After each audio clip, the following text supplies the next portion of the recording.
Hello, everybody, and thank you for tuning in to the Liberty Report. Dr. Paul is out of town today, so I'll be taking this on semi-solo. Today we're going to talk a little bit about what Congress is trying to do to you this Christmas season. And thankfully, I'm joined by my old colleague, Norman Singleton, the president of Campaign for Liberty. We worked together for a number of years in Dr. Paul's congressional office. Regular viewers of this show are no strangers to Norman Singleton. Norman, thank you for joining us. Hey, Daniel, thank you for having me.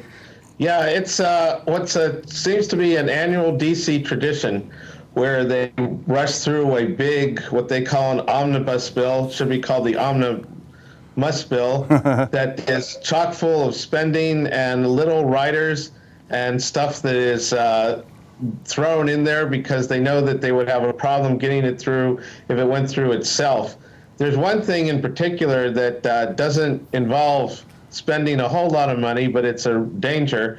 It's the cybersecurity bill, or CISA. The Senate and House Intelligence Committees have come together just over last weekend and wrote an entirely new cybersecurity bill, and it's apparently going to be attached to the omnibus bill, or at least an attempt is going to be made to do that. And what it's going to, and the person behind all this, or one of the drivers of it, oddly enough, is Paul Ryan, even though he said that he wasn't going to do things like this because he promised an open and fair House process.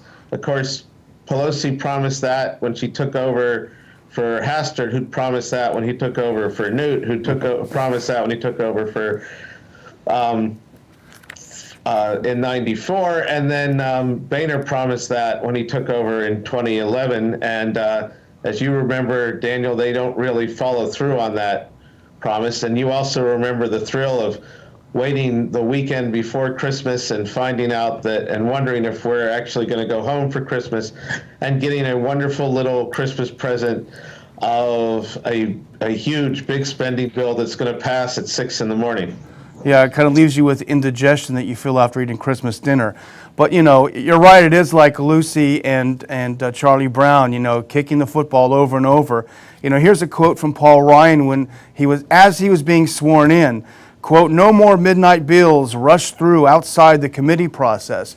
But isn't this new rewritten CISA bill going to go outside the committee process? This is not taking place under regular order, is it, Norm? It's not even a regular conference committee. The House and Senate passed different versions of the bill, but they haven't done the conference committee, which is where the House and Senate comes together and resolves the differences. This is being negotiated totally in secret by two committees, and intelligence committees, not the committees of jurisdiction, to use kind of a wonky DC insider phrase there. And it's completely bypassing regular order, and the reason is Ryan, for some bizarre reason, is convinced that this has to be done before the end of the year, and it has to be snuck through. It might be because this version is actually worse in terms of letting the government see more of our information, even information that has no realistic relation to cybersecurity. And it gives the companies complete liability protection when they share our information with the federal government, so that if Verizon, say, or Comcast gives your data to the federal government, and the federal government is then hacked, and your data is stolen, there's nothing you can do to hold Verizon accountable. And of course, good luck holding the government accountable for when they cause a privacy breach. You know, this. Tell me if I'm wrong, Norm. My guess is that I'm not. This sort of reminds me of the Hegelian dialectics that I think comes to define our government. But here's how I think it's going to go. It seems like they're floating a bill right now. They're floating language that's even worse than the original House passed bill back in April, I think. And here's how I think it's going to go. Ryan's going to seek to rush through this tougher language. There's going to be an uproar led by probably some of the privacy groups that it doesn't have the protections that we demand. And then they'll add some of these protections back in and pass a bill that still is horrible and takes away our liberty. But because it's a compromise, none of the privacy groups will be able to raise a fuss. Am I just paranoid, Norm, or do you think that's what might be happening? Well, just because you're paranoid doesn't mean that they're not out to get you. and so that could happen. The other and arguably even worse scenario is that they'll do it over the objections of the privacy groups and the few members of Congress who actually care about civil liberties. And of course, what you described, Daniel, that Hegelian process is exactly how we got USA Freedom Act. Remember that Mitch McConnell had at one point filed a bill that would just straight reauthorize the Patriot Act. And I had some discussions with some people in D.C. who were like, oh, this is awful. This is horrible. We need to stop this. And one person said it was a game changer. When I heard that, I thought, it is a game changer, and you're playing McConnell's game because he wants you to focus on this because he knows he can't pass straight reauthorization, but he wants you to panic so that way you'll accept any lousy compromise that he slams through the Senate, and you'll actually claim a victory because you think that you didn't give them what they really wanted. But as you point out, they actually think more strategically than that. They think, and they actually know how to play this game. They're willing to pretend that they want something else or put everything they want on the table, knowing that they'll have to walk away with a deal, but knowing that our side most of our side is gonna panic because they don't understand how the establishment plays their games. Yeah. Now, for people that may not be following this as closely as you do, Norm, can you give us kind of a thumbnail sketch of what CISA is? You know, just a few bullet points so people will understand what this bill is all about. The heart of this bill is that it authorizes private companies to do more monitoring of your online activities, and if there's anything going on that they think is related to cybersecurity, or that you may be a cybersecurity threat, or someone in your network might be a cybersecurity threat, to share your online and other data with federal agencies like Homeland Security, the NSA, FBI, etc. Once the federal agencies have that data, they can share it with other agencies too. And of course, as we have seen over the last several years with the Snowden revelation, saying that data collection and data use is limited to certain activities does not stop federal agencies. So it's using the cyber attacks of last year as the crisis to justify this great new expansion of government power. I mean, they've been trying to get this for years, but they think that the climate is now right because of the cyber attack scare. And they are trying to, and so they're trying to say, we need to rush this through now because otherwise China's going to shut down the internet. And they, what's interesting is, they make it difficult to argue with at first because they say this is for hackers, this is for national security threats. But Norm, don't you agree that this is a slippery slope because nobody knows what the various criteria are to trigger this monitoring and sharing with government? And who's to say a year or so later that it doesn't get much easier and easier and easier? They add more things that you're doing online that will make you subject to this. Right.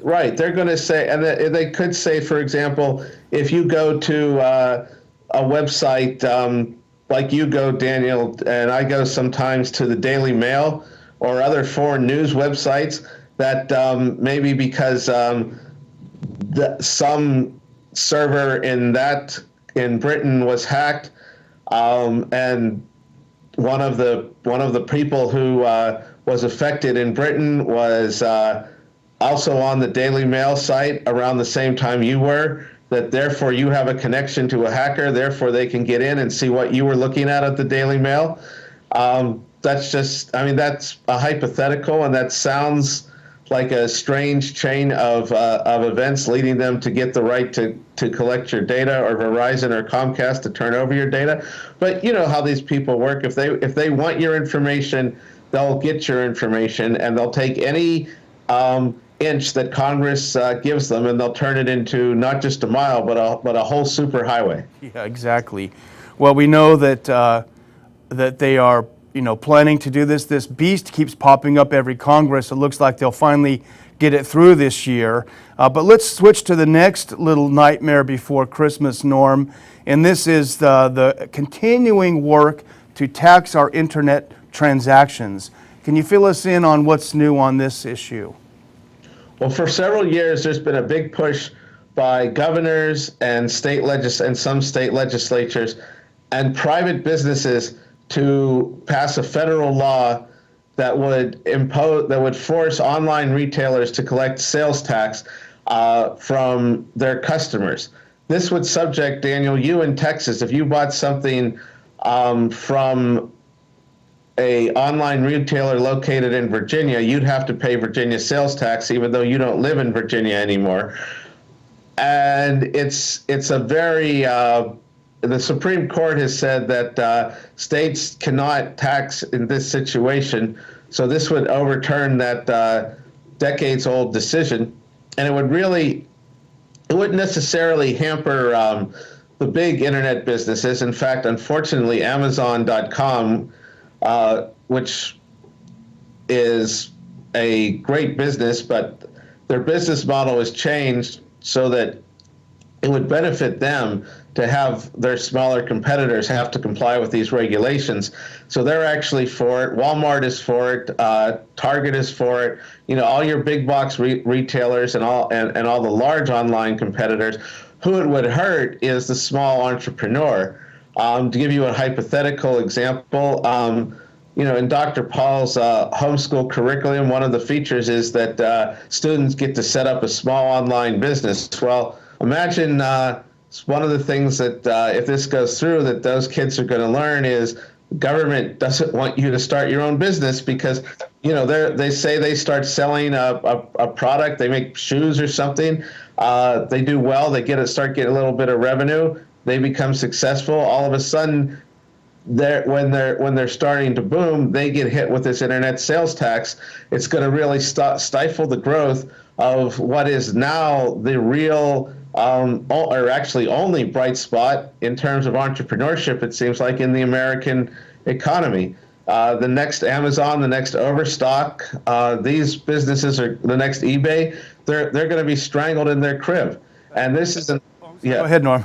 and this is another attempt to sneak this through by the bill's sponsors. And a really sleazy thing they're trying to do is there's an internet access moratorium that's been in place since the 90s. It just says that as a result of interstate commerce, you can't, local and state governments can't tax you from logging on. And I think it's justified by the fact that your servers go through various different states, and it would really be putting like a series of roadblocks on the internet, or at least that was what was the thinking when it was started. And there's a quiet attempt to say that we can't have the moratorium unless we have the sales tax. So it's saying that in order to protect you from this form of taxes, we're going to give you these form of taxes, which is this typical sleazy game people love to play in D.C. And that's why anytime you hear someone talk about tax reform, you need to look at the details, because what they mean is we're going to cut taxes here, and we're going to issue press releases about how we're cutting taxes. We're not going to tell you about is that we're actually raising taxes here. And if you look at the details, we're probably actually going to raise more taxes than we're going to cut. Well, Norm, back to the homeschool curriculum, that probably would be a good inadvertent lesson about the government. Here, some poor kid's got a business. Next thing you know, armed IRS agents are storming his house and shooting his dog. So here's a couple of things. Yeah, and taking your passport. Well, Norm, thank you so much for giving us this update. It's easy to get caught up in the season when we're not terrified of another terrorist attack, as the government reminds us we must be terrified at all times. It's easy to lose track of these things, and as we both know, this is why we wanted to do this today, Norm. They sneak these things in the Christmas season, and next thing you know, you've got a lot of bad legislation to start the year. But I want to thank you very much, Norman, for joining us, keeping us updated on what's going on in the Hill so we don't have to be there. We appreciate it very much. All right. Thank you. And thank you, everyone, for tuning in to the Liberty Report. Please come back and see us soon. And please remember to subscribe.